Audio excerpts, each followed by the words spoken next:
Hello అందరికీ. అందరూ ఎలా ఉన్నారు? బాగున్నారా? నేనైతే చాలా బాగున్నాను. మీరు కూడా బాగున్నారనే అనుకుంటున్నాను.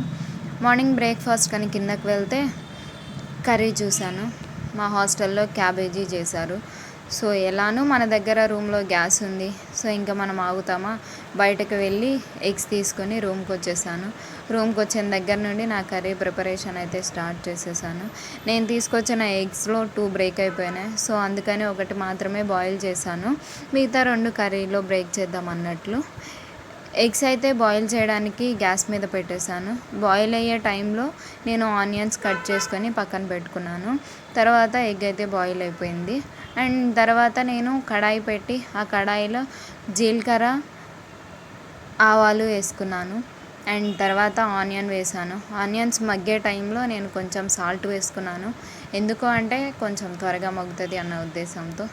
అండ్ తర్వాత అల్లం పేస్ట్ కూడా వేసాను. అల్లం పేస్ట్ వేసాక కొంచెం సేపు ఆ పచ్చి ఫ్లేవర్ పోవాలని మూత పెట్టుకున్నాను.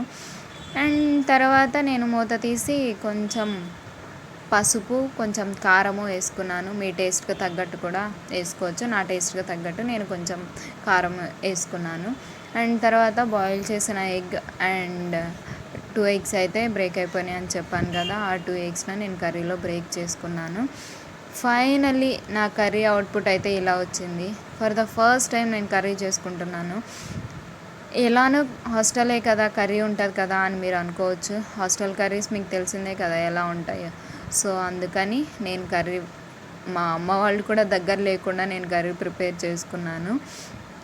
మీకు నచ్చిందా? నాకైతే చాలా బాగా నచ్చింది. తింటున్నప్పుడు చాలా బాగుంది. Bye bye.